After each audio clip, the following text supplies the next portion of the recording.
पहले ब्रह्मा बाबा था तो ब्रह्मा बाबा को फॉलो करना था, फिर हम दादियों से मिले तो अभी दादी जैसा बनना है तो ऑटोमेटिक ब्रह्मा बाबा जैसा बन जाएंगे, उसके घराने में आ जाएंगे। लेकिन सिर्फ कहने से आएंगे क्या? तो आज से जो भी नहीं आते सुबह में क्लास में, एटलीस्ट 4 बजे का शुरू कर दो, मगर आओ एक बार जरूर स्नान। क्योंकि ये जो सेंटर की फ्रीक्वेंसी है ना वो घर से बहुत ज़्यादा होती है। हमारे घर की नेचुरली 5 से 7 हज़ार होती है, इतनी है तो थोड़ा अच्छा चलता है।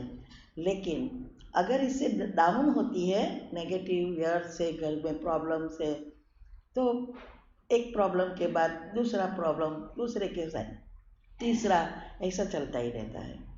लेकिन जब ऊपर जाती है 7,000 से ऊपर तो सब कुछ अच्छा होना शुरू हो जाता है। और इसमें कभी कभी पेपर आ भी जाए तो हमारे पास इतनी पॉजिटिविटी होती है, शक्ति होती है, जिससे पेपर आया और गया। तो ऐसे करेंगे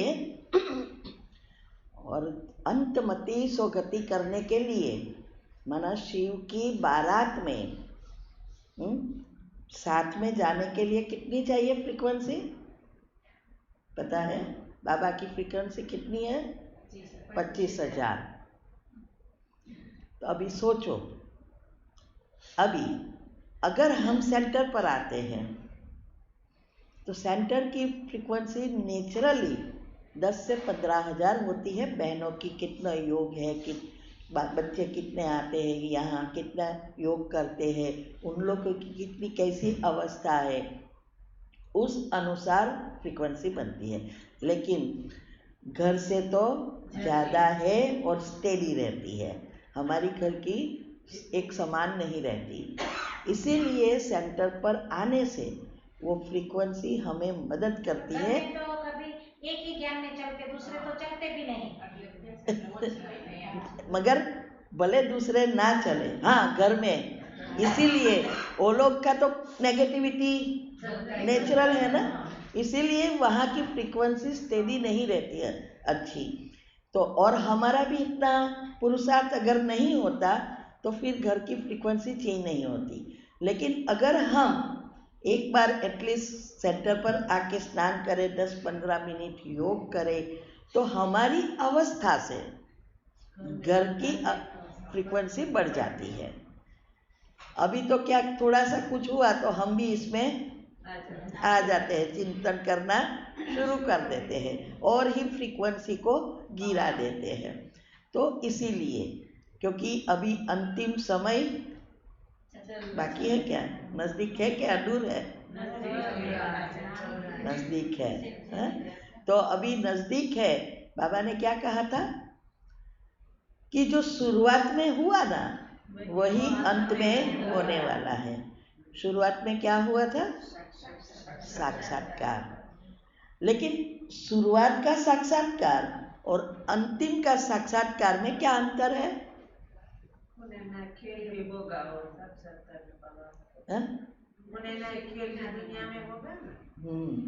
और शुरुआत में संस्था की स्थापना करने के लिए शिव बाबा ने इस जो 350 आत्माएं थी उसमें से कहीं ना कहीं साक्षात्कार खुद ने करवाया और वो आत्माएं बाबा के कार्य में लग गई। अभी अंत में शिव बाबा मदद नहीं करेगा, उसको क्या जरूरत है, उसका तो कार्य तैयार हो गया है।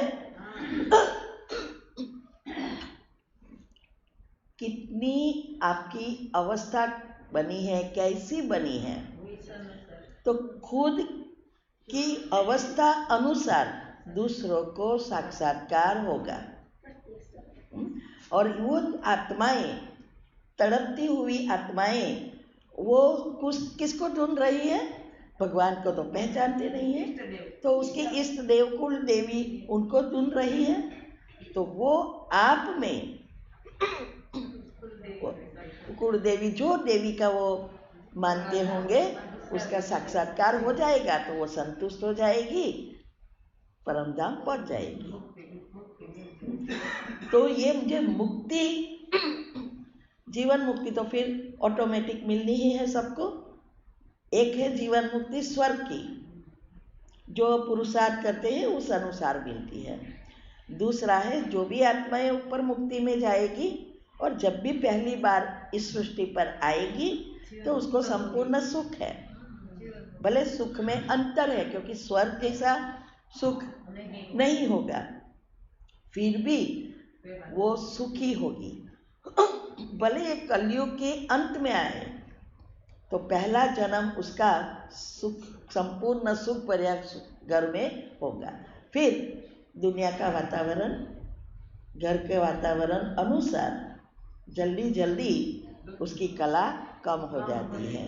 वैसे भी कम कला वाली ही बाद में तो आएगी, तो तुरंत उसको पाप कर्म थोड़ा करना शुरू हो जाएगी। इसलिए आप देखते हैं जो पैसा वाले हैं, एक्टर एक्ट्रेस है, उसको क्या कमी है, फिर भी वो लोग आत्माएं नहीं है। और वो आत्माएं ऐसा काम कर रहे हैं कभी कभी जो नहीं करना चाहिए, और भोगना शुरू, जेल में जाए, कुछ ना कुछ होता रहता है। तो ये सब क्या है, आत्मा की अवस्था के आधार पर नए कर्म करते होते हैं ना। तो आत्मा, जब आत्मा शक्तिशाली है और सतो प्रधान प्रकृति है, दुनिया भी सतो प्रधान है, तो हमारी कड़ा धीरे धीरे कम होती है और सुख भी, संपूर्ण सुख भोगते भोगते इतना जल्दी हमारी डाउनफॉल नहीं होती। लेकिन जब आत्मा में शक्ति कम हो जाती है तो प्रकृति की सभी चीज़ें हमारे ऊपर हावी होने लगती है, तो हमारी ये तमो प्रधान अवस्था जल्दी जल्दी हमें गिराती है, क्योंकि दुनिया का वातावरण ही तमो प्रधान हो जाता है। इसीलिए समय को देखते हुए दुनिया में जो हालात चल रहे हैं उस अनुसार आलस्य अलबेलापन छोड़कर, आपने बच्चों को क्या कहते हैं, भणो बोची पर काकड़ो મૂકીને, बना काकड़ो हरवो જોઈએ, पत्थर हरवो જોઈએ नहीं, ध्यान देने पड़ो। तो अभी हमारा भी यही है, बच्चों को कहना, अभी कहते रहे, अभी हमारे ऊपर अपनाना है कि अभी ऐसी पढ़ाई पढ़नी है जो अंतमति सुगति। और बाबा ने पेपर तो फोड़ दिया है और सबको पता है क्या पेपर आने वाला है? हरेक का अलग अलग है। जो चीज में अभी तक लगाव है, जो चीज आप रोज बरोज कर रहे हैं दिन भर में, वही आपका अंतिम पेपर है। और हर समय हमें चेक करना है कि पेपर आया, कितना समय में हमने फुल स्टॉप लगा सके, नहीं तो फिर अंत में कैसे लगाएंगे। चेक करना है मेरे संकल्प स्टॉप होते हैं या उसी बातों में चिंतन चलता है, फीलिंग में आ जाते हैं। 1 घंटा लगा, 15 मिनट लगी, क्योंकि ये तो सेकंड का पेपर है, तो कितने सारे सेकंड के पेपर पास होंगे तो अंतिम का सेकंड का पेपर पास होगा। आप सोचो, दुनिया में पेपर फूट जाते हैं तो लोगों प्रॉब्लम करते हैं, यहाँ तो पेपर ऑलरेडी बता दिया है, फिर भी हम पुरुषार्थ में ढीले हो जाते हैं। जब क्लास सुनते हैं तो ऐसा लगता है कि हाँ मुझे तो करना ही है। फिर माया बहन नीचे बैठी है ना चप्पल के साथ, आ जा, मैं तुझे बताती हूँ कैसे पुरुषार्थ करना है। चप्पल पहने शुरू। इसीलिए ये माया बहन है ना, उसके ऊपर विजय प्राप्त करनी है। तो अंतिम समय का जो साक्षात्कार का पाठ है वो उनका ही होगा जो संपूर्ण तैयार हुए हैं, क्योंकि वही तो कुलदेवी बनेगी। ये भगवान का, माना बाबा का सबसे बड़ा प्रोजेक्ट है ना, 800 करोड़ को मैसेज देना, 33 करोड़ आएगी आत्माएं, इसमें से 31 करोड़ तो त्रेतावारी फेल आत्माएं, फिर 2 करोड़ भी पुरुषार्थ करेगी नंबर 1 में आने का, फिर भी नंबर 1 में नहीं आएगी तो 2 करोड़ क्या बनेंगे? 8 जन्म की प्रजा। और फिर 9 लाख, 9 लाख में भी कितने सारे पोस्ट होती है? 9 लाख प्रकार की दुनिया में जीवन है। ये 9 लाख आत्माएं जो कुलदेवियां हैं, वो 9 लाख प्रकार का जीवन, सुख दुख जो भी है, ये 9 लाख प्रकार का, क्योंकि उनकी ही जनरेशन है ना सारी दुनिया। तो हमें अभी फिक्स करना है कि हम 31 करोड़ वाली है। ऐसे नहीं है कि सब 31 करोड़ में आएंगे। सुबह में मुरली सुनते हैं तो कम से कम चांसेस तो है आगे जाने का। तो नंबर 1 में थोड़ा सा बाकी रहेगा, फिर अंत में कैसा होगा? क्या करे, थोड़ा इतना किया होता तो मैं भी आ जाती। तो इसीलिए रोज अपने आप को चेक करना है कि मैं साक्षात्कार कराने के लायक बन गई हूँ। और खास करके जब जीवन में पेपर आते हैं तभी हमारी अवस्था समझ में आती है कि हमारे अभी भी ऊपर नीचे है या स्थिर है। जब हम केन्या से इंडिया पहले आए थे छोड़कर, तो यहाँ की सिस्टम और फॉरेन की सिस्टम में अंतर होता है ना। तो फिर गाय रास्ते में है, कुत्ते चलते हैं, आत्माएं भी, मनुष्य आत्माएं भी चलती खींचती नहीं है, गाड़ी भी ऐसे ऐसे। तो फिर अभी अगर मैं उसके बारे में ही चिंतन करते रहूं, वो बदलेंगे? नहीं बदलेंगे, और ही पाप कर्म बनाएंगे ना। तो फिर हमें क्या करना होगा? अपने आप को, तो फिर हर जगह पर स्लोगन कि भाई वाह मेरा भारत, वाह कितना अच्छा है, फ्रीडम, सबको फ्रीडम, कुत्ते बिल्ली सबको फ्रीडम, मैं क्यों इसमें दुखी हूँ? बाबा ने बताया है भगवान भारत पर दीवाना हुआ है और आया है भारत में, तो हमें भी ऐसे दीवाना होना है। तो इस ऐसा कि क्यों मैं क्यों? अभी सुधरना किसको है? मेरे को, कि भाई उस समय कैसे धीरज से विचार ना चले, ऐसा खुश होते होते चलाना है, एडजस्ट मुझे करना है। मैं उनको कितने को कहूँगी, और कोई सुनेगा भी सही क्या? घर वाले बच्चे नहीं सुनते तो ये गाड़ी वाला तो चला गया, और विचार बाद में किसके चलते हैं? वो तो 1 सेकंड में हम चले, उसको तो पता भी नहीं है। लेकिन हम कितने कर्म बना देते हैं सोच सोच कर। इसीलिए ये छोटी छोटी बातों में हमें चेक करना है। हर जगह पर आज आया ना कि मूर्ति बनना है तो हथौड़े तो खाने ही पड़ेंगे।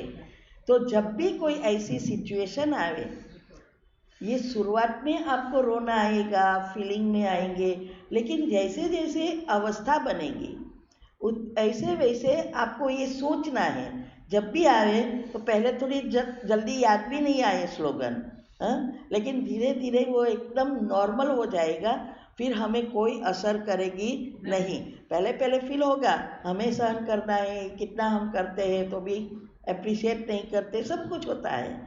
लेकिन धीरे धीरे एक समय ऐसा आएगा क्योंकि वो स्लोगन हमें तुरंत याद आएगा कि अगर मूर्ति पत्थर है, पत्थर में हथौड़े कितनी खाती है मूर्ति, तब वो मूर्ति बनती। हथौड़े खाते खाते क्रैक हो गई तो वो मूर्ति पूजी नहीं जाती। इसीलिए हमें ये हमेशा इस स्लोगन के साथ चिंतन करना है कि अभी मुझे मूर्ति बनना है। भले 9 लाख में आए, मूर्ति तो वही बनेगी ना, 9 लाख वाली गुरुदेविया बनने वाली। तो मुझे आना है, तो अगर मैं थोड़ा भी क्रैक हुई, माना एक भी जरा भी संकल्प आया, तो मूर्ति बनने के लायक नहीं रहूंगी। तो ऐसा चिंतन करके हम अपने आप को धीरे धीरे परिवर्तन कर सकते हैं। और क्योंकि हमेशा याद रखना कि हम कैसे जन्मों का भी खत्म करना है, साथ में 8 कला जो कम हुई, आत्मा की शक्ति सतयुग से त्रेता अंत तक खत्म तो हुई ना, सूक्ष्म पाप तो वहां भी बने। जब तक पुण्य है तब तक वो हमें हैरान नहीं करता, इसलिए सुख भोगते हैं। क्योंकि यहाँ संगम युग क्या है? बीज बोने का समय है, सीजन है। संगम युग रिटायर लाइफ है, अरे सॉरी, संगम युग मेहनत करने की जवानी का समय है। हाँ, दुनिया में भी जब जवानी में कोई जितना कमाते हैं उसमें से कितना सेविंग्स किया है, उस सेविंग्स अनुसार उसकी रिटायर लाइफ जाती है ना। कोई किसी ने कम किया है, किसी ने ज़्यादा किया है, तो अच्छी रीति वो अंत तक जी सकते हैं। और किसी ने किया ही नहीं तो अंत तक मेहनत करनी पड़ती है। तो यहाँ भी ऐसा है ना कि अभी हम जवानी का समय है, पुरुषार्थ कर करके जमा करो, दुआ पुण्य जमा करो। जितना पुण्य होगा उतना ये रिटायर लाइफ, सतयुग त्रेता रिटायर लाइफ है। कभी इतना जमा किया तो सतयुग से ही, पहले जन्म से ही राजा ही घराने में, क्योंकि बहुत जमा किया है, तो रिटायर लाइफ बहुत अच्छी रीति जाएगी। नहीं तो फिर कम होते होते होते मीन्स के यहाँ कम किया है तो वहाँ भी पीछे जन्म में आएंगे, तो इतना सुख कम। और कई ऐसे हैं बाबा का ज्ञान लिया लेकिन होता है नहीं होता, चलता है, तो 33 करोड़ एंड में आएंगे। और कई ऐसे हैं कि बहुत समय प्रजा ही बनेंगे।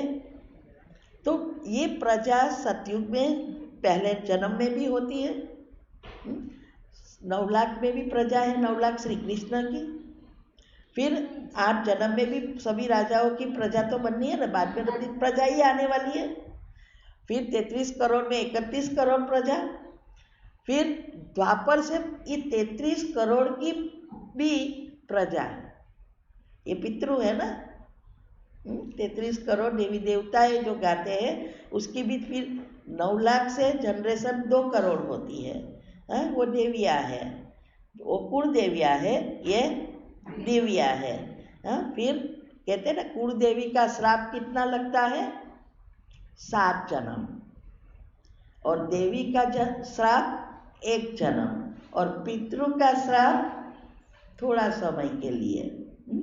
ये सब बताया है शास्त्रों में। तो अभी फिर उसके ऊपर चिंतन किया कि कुलदेवी का क्यों 7 जन्म, और कैसे लगता है? क्या कुलदेवी कभी श्राप देती है? तो क्या है ये श्राप? पितृ कभी किसी को, बच्चा कितना भी खराब हो फिर भी पेरेंट्स उसको कुछ कहेगा, इसके लिए खराब सोचेंगे कि नहीं तूने ऐसा किया तो अभी तू, मन से तो वो हमेशा, भले मुख से उसको कहना पड़े वो कहेंगे, लेकिन मन से तो दुआ ही निकली। तो फिर देवी और कुलदेवी कैसे श्राप देती?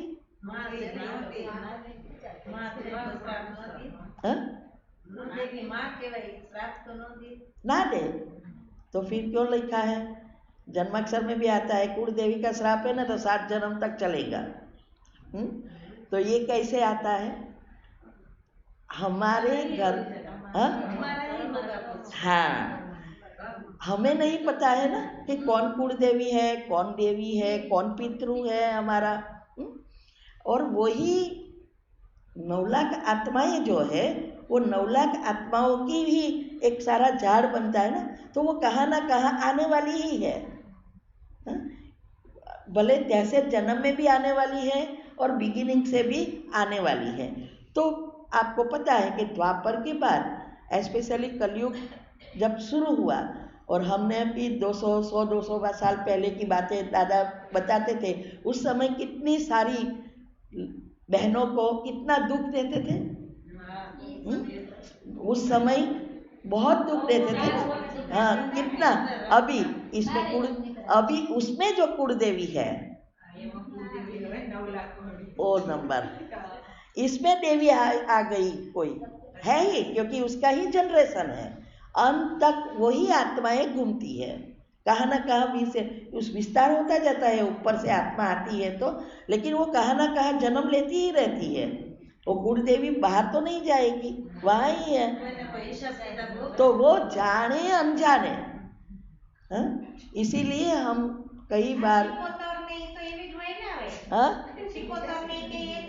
અરે એટલે જ પૂજા પૂજા થાય છે, સિકોતરની भी पूजा। मैं कितनी बार सुना सिकोतर, हमारी वो काम वाली है ना जीजीआरसी में, उसका गीत रखो तो वो सिकोतर माँ सिकोतर चालू हो जाता है। मैं क्यों सिकोतर, वैसे तो दुनिया में सिकोतर माना खराब दृष्टि वाली, फिर भी सिकोतर की भी पूजा होती है। तो ये देवियों की, इसलिए कई बार 33 करोड़ फिर पितृ बन जाती है ना। देवी तो 9 लाख कुल देवी, 2 करोड़ देवियाँ, फिर 33 करोड़ उनकी जनरेशन प्रजा, वो पितृ, और पर पितृ की अलग अलग जनरेशन पितृ बनते जाते हैं, दादा के दादे के। हाँ, 9 लाख की ही आत्माओं की है। एक बार एक गांव में हम रहने गए थे, 1 महीना सेंटर चलाना था, तो वहाँ एक सासू बहू दोनों आती थी और बहू है ना तो उसके हस्बैंड नहीं था, इसलिए सासू बहुत दुख देती थी, और वो भी ज्ञान में, और वो भी ज्ञान में, दोनों आती थी, लेकिन सुधरती नहीं थी सासू माँ, और उसको पैसा तक नहीं देती थी, कुछ नहीं करती थी। तो मुझे पता चला, तो फिर मैंने ये क्लास कराया। मैंने कहा कि कभी कभी आपके ही घर में कुलदेवी है तो जाने अनजाने आपका श्राप बनता जाएगा। उस दिन से वो सुधर गई। तो फिर वो बहू बोलने लगी, अभी मुझे पैसा देती है, काम करने लगती है, अभी बहुत बच्ची की तरह रखती है। वो आत्मा किसी भी पुरुष के रूप में भी हो सकती है। कौन? कुलदेवी, पितृ। हाँ, ये कोई भी, चाहे मैं, क्योंकि 2 जन्म एक समान होता है। 2 बहनम पहले विमेन का बनता है, फिर 2 मैन, फिर माना तीसरा जन्म बदलता है। तो कुलदेवी को हाँ कोई भी रूप में, पर खास करके बहनों को ज्यादा दुख देते थे ना, इसीलिए कुलदेवी की यादगार है, क्योंकि भाइयों को दुख नहीं था उस समय, वो तो हैरान करते थे, इसीलिए कुलदेवी कहते हैं। बाकी कुल देवता भी हो सकता है और कुलदेवी भी हो सकता है, 2 है ना, लेकिन कुल देवता का कोई नहीं दुखना नहीं आता, कुलदेवी का ही आता है, क्योंकि कुल देवता को कभी दुख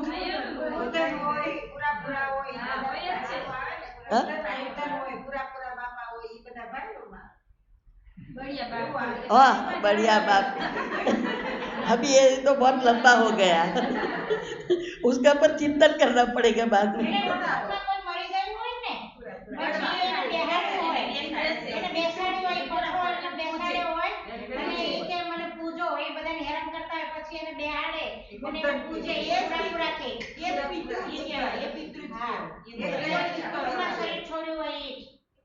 तो इसीलिए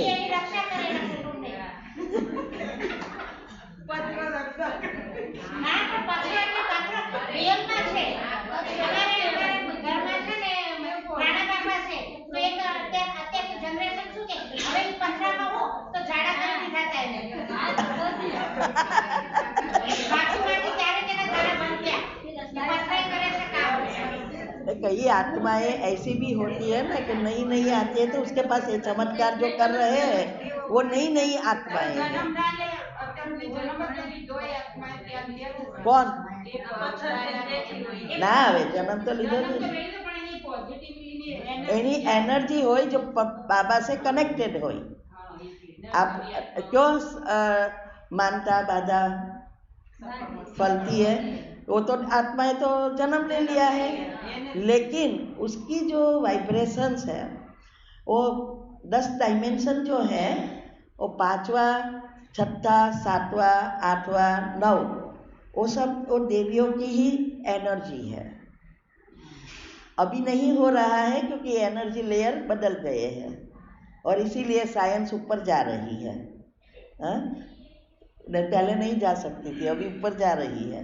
तो ये एनर्जी, तो उसकी जब हम दिल से कुछ मानता बाधा उस समय तो करते थे ना, तो उसमें मंत्र वगैरह, तो हमारी भावना क्या हो जाती है कि मैंने भगवान को कहा इसीलिए मेरा ये काम हो ही जाएगा।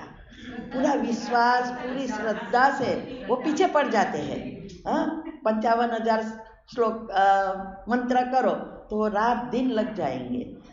तब क्या होगा कि हमारी जो भावना जो भगवान के प्रति हुई, तो वो भावना के तार भगवान के पास पहुंचता है, क्योंकि उसको तो शरीर नहीं है, तो उसके पास वो भावना के तार पहुंचेगा और उससे शक्ति आती है।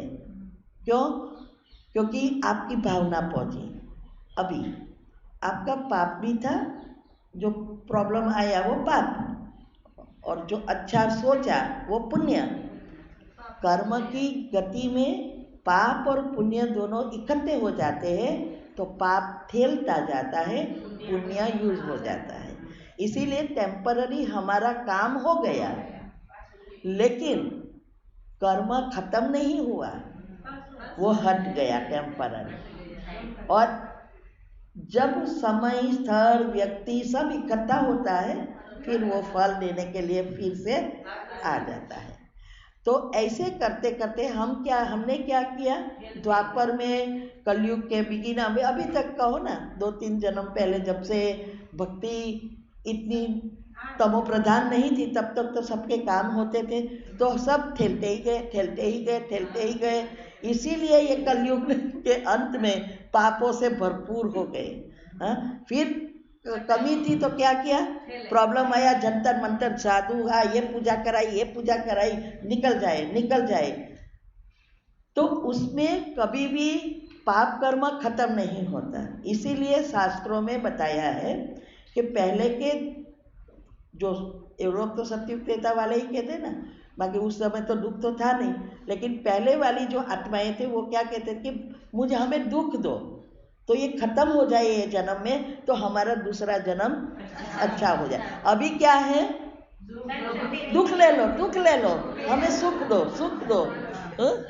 तो अभी क्या हो रहा है, दुख थकते जाते हैं, और अभी तो ना दुख जाता है और दुख बढ़ता जाता है, ना सुख मिलता है। वो जो पिछला कर्म का है वही खाते हैं, क्योंकि मन तो किसी का बैठता नहीं है, ना साधु संत का बैठता है, ना कोई कथा कराने वाले का बैठता है, ना हमारा बैठता है, मीन्स के दुनिया वाले का। हमारा तो अभी पुरुषार्थी है, हमें तो सब पता चला, लेकिन दुनिया में जो भी पूजा पाठ करवाते हैं उनका भी नहीं बैठता, तो फल कम मिलता है, नहीं मिलता है। भक्ति बढ़ती जाती है, भक्ति बहुत दिखाई दे रही है, मंदिर कितने बड़े बड़े हैं, तो सामने हॉस्पिटल भी बहुत बढ़ती जाती है, बीमारियां बढ़ती जाती है, प्रॉब्लम बढ़ते जाते हैं, क्योंकि सबको भोगनी ही है। हिसाब किताब चुकतू करने बिना तो जा नहीं सकेंगे। इसीलिए ये बढ़ता जाता है। और अंत में अभी जो कर्म की गति में सबसे बड़ी भोगना कर्म में, जो कहावत है ना, चिंता जिंदे को जलाती है, चिंता मुर्दे को जलाती है, ये सबसे कड़ी सजा कर्म की थियरी में। तो इसका ये अभी है, डिप्रेशन, टेंशन, डिप्रेशन क्या है, जिंदा है लेकिन मुर्दा है। तो ये भोगना अभी, क्योंकि अंतिम समय आ गया है, सरकार कितनी भी प्रयत्न करे डिप्रेशन को कंट्रोल नहीं कर सकेगी, क्योंकि वो लोग ने भी फिर कहा है कि 2024 के बाद 75% डिप्रेशन हो जाएगा। घर में 4 व्यक्ति के बीच 3 व्यक्ति पागल। अभी आपको पागल नहीं बनना है तो लग जाओ, मुरली सुनकर रोज कल सेंटर पर आओ और पुरुषार्थ में माइंड को स्टेबल करो। ये पता है, कैंसर का बहुत साल पहले कहा तो हमें हम लगता था कि कैंसर ऐसा कैसा होगा, आज कैंसर कॉमन हो गया। आज से 5-7 साल पहले कहा है WHO ने, प्रिडिक्शन किया है कि जिस तरह स्ट्रेस बढ़ता जा रहा है उस तरह से एक समय डिप्रेशन ऐसा हो जाएगा, लोग पागल बन जाएंगे। 2024 तो ये कैसा चला, 2023 तो आ गया है। तो अभी फोन और टीवी कारण क्यों ऐसा क्यों होता है? हमारा जो अजागृत मन है ना, वो पढ़ा हुआ से ज्यादा सुना हुआ। आप मुरली खुद पढ़ लो या कोई सामने सिखाता है, पढ़ता सुनाता है, तो सुना हुआ जल्दी याद रहता है। सुनने के साथ आप पॉइंट लिखते। घर में भी हम क्या करते हैं, सारा दिन सब बस सुनते रहते हैं, इसकी वीडियो सुनी, उसकी वीडियो सुनी, उसकी सुनी, लेकिन अंदर तो कुछ गया नहीं, वो तो दूसरा ही चलता रहता है। अभी वो सुनते सुनते अगर आप पॉइंट लिखो, एक एक बातों को समझने का प्रयत्न करो, तो और जागृत मन जल्दी स्वीकार करेगा। उसके ये तीनों से ज्यादा देखा हुआ, इस आंखों से या तीसरा नेत्र से, दोनों। इसीलिए ये जो बाबा भी क्या कहते हैं, मुझे बुद्धि से याद करो। तो बुद्धि माना तीसरा, ये आत्मा का दिल है, दिल में भगवान रहते हैं, तो ये दिल, ये आत्मा। तो इस बुद्धि को याद करो, माना तीसरा नेत्र से उसको देखते रहो, फील करते रहो। तो ये बुद्धि से फील करना माना तीसरा नेत्र से देखना है। तो तीसरा नेत्र से देखेंगे तो अजागृत मन जल्दी स्वीकार करेगा। इसीलिए साइंस भी आज जो 13 नियम हम बताते हैं ना, उस नियम में भी यही आता है कि कमेंट्री ऑडियो करो, माना रोज उसको कहो क्या चाहिए, लिस्ट बनाकर, फिर विजुअलाइज करो, माना उसको दिखाओ, जो भी आप सोच रहे हो दिखाओ। और तीसरा फील करो, तो फीलिंग से ही भावना उत्पन्न होती है और कर्म का फल मिलता है। तो ये साइंस भी यही कहती है, और बाबा हमें सिंपल भाषा में सिखा रहे हैं कि भाई अभी ये दुनिया भूलो, अभी वहाँ जाना है तो उनको याद करो। उस योग क्या है, देखना और सोचना साथ साथ चले। आत्मा कहाँ और आत्मा फील करें, क्लियर तो नहीं दिखाएगा, पर आपका तो मन बुद्धि एकाग्र होगी।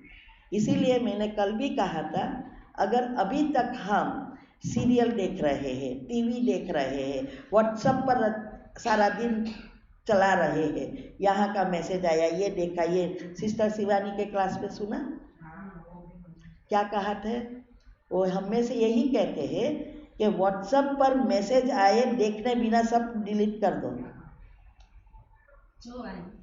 जो देखना ही नहीं है।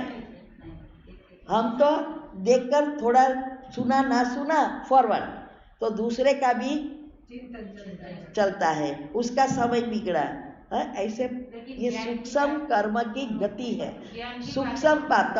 आपने किसी का समय बिगाड़ा, किसी के संकल्प चलाया, जवाबदार आप हैं। तो कितने को सब भेजते रहते हैं, थोड़ी चीज आजकल तो वायरल तुरंत हो जाती है।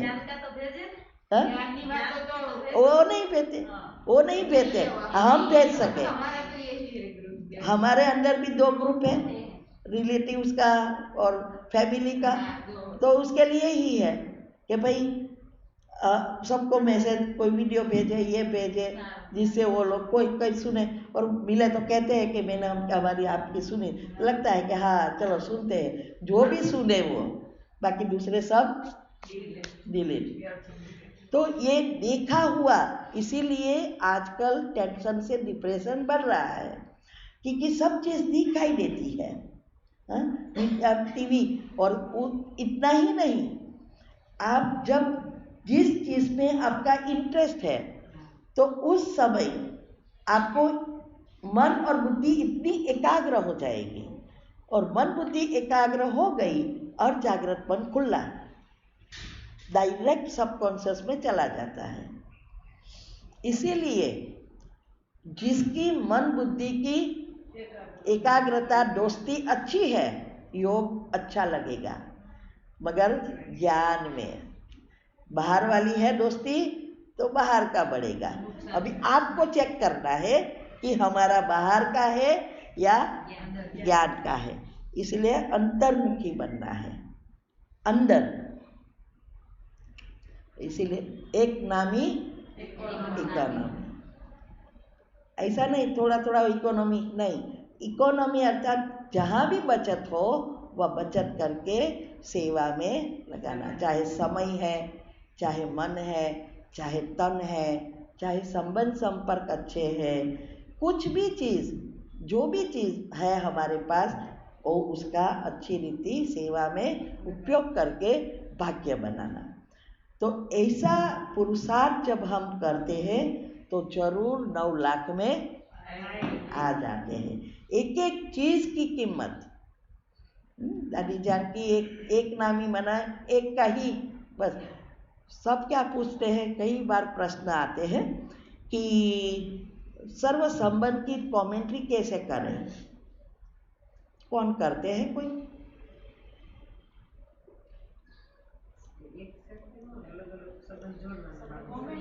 अभी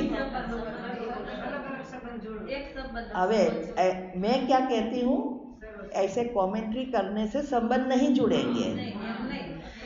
जिस चीज में आपको लगाव है वो चीज को माना, जो भी संबंध में आपको लगाव है वो संबंध बाबा से जोड़ना है। रियल में मन बुद्धि को मीन्स के मन से उसको एकाग्र होना है, फीलिंग में आना चाहिए, उसकी कमी एहसास ना हो। चाहे बच्चे हैं, चाहे पोते हैं, कोई भी, चाहे दूर के किसी को फ्रेंड के साथ होता है, किसी को दूर के सगे संबंधी मृत्यु हो जाती, कितना रोते हैं। ये जो करते हैं अटैचमेंट छोड़ने के लिए ये कहते हैं कि आपका कोई भी चीज़ में लगाव होगा तो आपकी अंतमति सुगति नहीं। इसीलिए बाबा बार बार कहते हैं सभी चीज़ों को भूलो, छोड़ो। ना पैसा बुरा नहीं है, लेकिन उसमें लोभ वृत्ति रखी तो वो हमें हैरान करेगी। तो सभी चीज़ों को मन और बुद्धि से भूलना है। दुनिया का संन्यास और यहाँ का संन्यास, अंतर यही है। दुनिया वाले घर बार छोड़ देते हैं, सब कुछ छोड़ देते हैं, लेकिन मन बुद्धि दुनिया में लगी है। हम सब कुछ नहीं छोड़ते, लेकिन मन बुद्धि से सब कुछ छोड़ते हैं, सारे विश्व को छोड़ते हैं। और वो घर बार छोड़कर बुद्धि तो वहाँ ही जाती है। और इसका कारण आजकल वो भी सब मोबाइल में ही आ गए हैं। इसीलिए मन बुद्धि को डिटैच करने के लिए बाबा रोज मुरली में कहते हैं कि भूलो, ये छोड़ो। अभी कौन करे कौन ना करे उससे उनसे कोई लेना देना। और ब्राह्मणों का झाड़ कहाँ हिलना है, यहाँ ही हिलना है। और 5-6 साल से तो बराबर हिल रहा है, क्योंकि निकलना पड़ेगा ना झाड़ से, तब तो अंतमति सुगति की चॉइस होगी। तो बाहर वाले जैसे तो कोई गारागारी या मारामारी तो नहीं करेंगे ब्राह्मण है, लेकिन ये लगाव वृत्ति।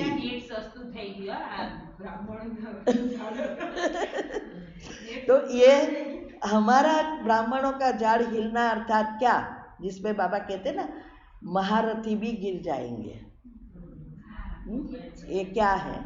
ब्राह्मणों का झाड़ हिलना अर्थात कि जो कितने सालों से ज्ञान में है, लेकिन इस मायावी दुनिया में घूमने का शौक, खाने पीने का शौक, गाड़ियों का शौक, ज्ञान में है, सरेंडर है, लेकिन डिटैच नहीं हुए हैं, ये झाड़ हिलेगा।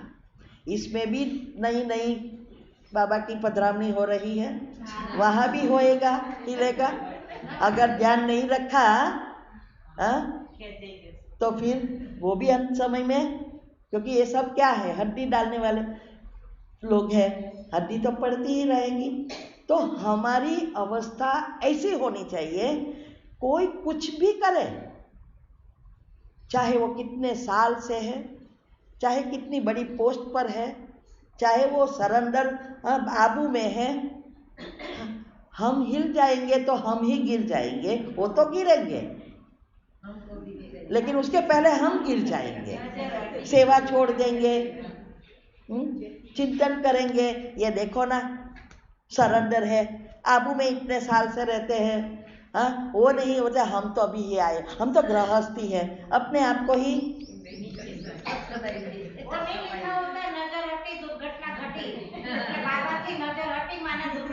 हाँ। इसीलिए हमें सभी धारणाओं में से पवित्रता की धारणा से भी ज्यादा महत्व की धारणा देखते हुए नहीं देखना, सुनते हुए नहीं सुनना, ये अवस्था सबसे ज्यादा अंतमति सोगति के लिए जरूरी है, क्योंकि यही होना है ना। और वहां हमारे जो संकल्प चले तो हमारा पुरुषार्थ भी नीचे हो जाएगा, ढीले होते जाएंगे, तो हम भी गिर जाएंगे। और 33 करोड़ से गिरते गिरते 2 करोड़ तो हुआ, 2 करोड़ में से भी गिरेंगे तो 9 लाख हो गए, और 9 लाख में से भी पोस्ट नीचे जाएगी तो 108 वाले भी है ना फिर। इसीलिए हमारा पुरुषार्थ ऐसा होना चाहिए कि कोई क्या कर रहा है, इसे हमें कोई लेना देना नहीं है, मुझे क्या करना है, मेरा पोस्ट कैसी चाहिए, पद कैसा चाहिए, कहाँ मुझे सतयुग में आना है, इसके लिए बाबा ने क्या कहा है। बाबा ने कहा है कि उसको फॉलो करो, उसको फॉलो करो, सामने वाले को फॉलो करो, नहीं, ब्रह्मा बाबा को। और ब्रह्मा बाबा को जिसने फॉलो किया, इसको हमें फॉलो करना है, हा? तो हम भी उसके जैसा तभी बन सकेंगे ना। तो अभी हमें, जैसे मैंने कहा कि मुझे तो 108 में आना ही है, तो इसके लिए पुरुषार्थ करना पड़ेगा ना। ऐसे ही बोल के लक्ष्मी नारायण बन जाएंगे क्या? तो फिर हम सभी चीज वही सिखा रहे हैं ग्रुप में। हमारे ग्रुप में ऐसे ही व्यक्तियां हैं, 6 महीने और 6 से 12 महीने में इतना पुरुषार्थ जितना हम कर रहे हैं उतना कर रहे हैं नहीं। और नहीं वो बाबा से मिले, बाबा तो बंद हो गए थे, अवतरण ही बंद हो गया, फिर भी 8 ग्रुप का रोज करते हैं। इसका चार्ट एकदम हाईएस्ट हो गया, 8 प्रकार की चीजें कराती हूँ और वो रोज करते हैं, ठाम लिया है। वो लोग ऐसा कहते हैं कि मुझे आपके साथ आना है वो ऐसा, मैंने बोला आप हाँ साथ में ही हैं। जो जितना नजदीक होंगे, आत्मा की शक्ति जितनी ज्यादा मिलती है उतना वो उसके नजदीक। अगर हमारी आसक्ति बाबा से मिलती है, शिव बाबा से, तो हम उनके नजदीक तो श्री कृष्ण के नजदीक। तो ये ही बैरोमीटर है। तो हमें चेक करना है कि हमें पहले तो फिक्स करो कि मुझे क्या बनना है, उसके लिए मुझे क्या करना है, कौन सी चीजें फॉलो करनी है, और उसके पीछे पड़ जाऊं। घर वाले सहयोग दे तो करूं, नहीं, वो सहयोग देंगे जब आपकी अवस्था अच्छी बनेगी। योग करो, योग करेंगे तो सहयोग जरूर मिलेगा। ठीक है, ओम शांति।